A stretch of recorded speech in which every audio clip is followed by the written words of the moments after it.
Actor Wendell Pierce says he was denied housing due to race. Here it is.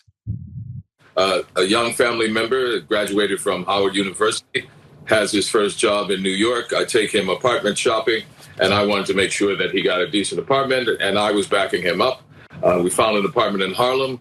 I gave them all of my bank statements and employment and all, and then I was denied.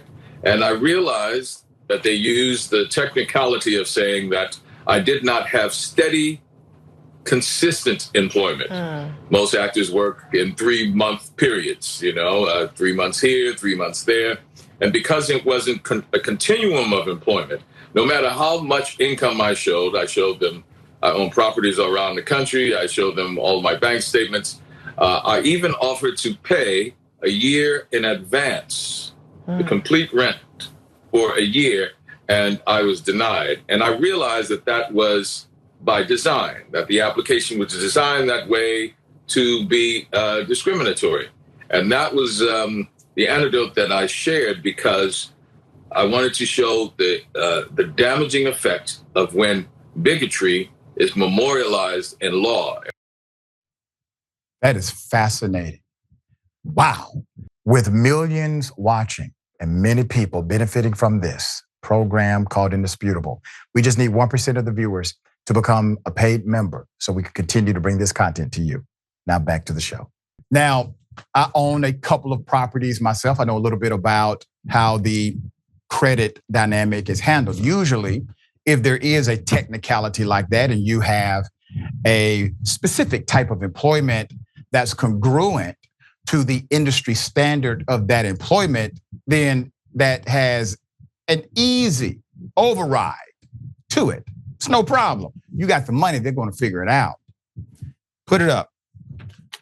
So Mr. Pierce took to social media on Monday to share that his application for a damn New York City apartment that he agreed to pay a year in advance, owns properties, etc., had been denied, which he alleged was due to race. Now I'm going to read this, but keep it up because I want to say this. They could have just qualified him as a simple business owner because of the properties that he owned. They could have qualified him under sole proprietorship because he has stated income, and that stated income through his actual owned properties can be attributed to continual employment. There are all kinds of ways they could have done this if they wanted to. That's the part, if they wanted to, okay? He says, for those of you who don't understand my righteous anger, I'm on 2 TV series. I'm filming Superman. 2 years ago, I finished the 4th season of Jack Ryan. Last year, I finished a run on Broadway in Death of a Salesman. Even with my proof of employment, bank statements, and real estate holdings, a white apartment owner denied my application for rent to rent the apartment in Harlem, of all places. Racism and bigots are real. There are those who will do anything to destroy life's journey for Black folk. When you deny our personal experiences, you're as vile and despicable. The next day, Pierce shared a link to Wall Street Journal story regarding appeals court that blocked Atlanta-based investment firm Fearless Fund from running a grant program for Black women, a story we covered yesterday right here. And I want you to keep that picture up. I'm going to remind everyone of an op-ed I wrote in Rolling Out, July 9th, 2023. It was right after the Supreme Court ruling to gut affirmative action policies inside of higher education. And I said in one of the lines in this particular op-ed, for my progressive allies who are for diversity and inclusion but did not like the implementation protocols of certain affirmative action policies and agreed with SCOTUS's ruling, keep in mind, this was never about colleges, but rather setting the foundation for future rulings to ban diversity efforts in workplaces, public institutions, and beyond, which required either a new federal law or, in this case, a federal case law, i.e. the ruling at hand. So now what do you see? You see that cause and effect relationship coming to fruition today. Fearless Fund, apartment discriminating against a multimillionaire named Mr. Pierce, who has gainful employment as one of the, has a robust Hollywood record and currently working, not an out-of-work actor. None of these things apply to him. He owns properties. He has separate independent holdings, all of it. And the apartment would argue, or the person who is in control of the process will argue, I have the right to discriminate. Okay?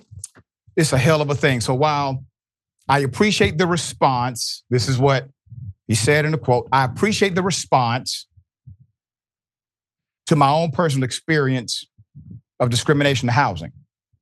I only mention it as an example of the insidious nature of bigotry, Pierce wrote.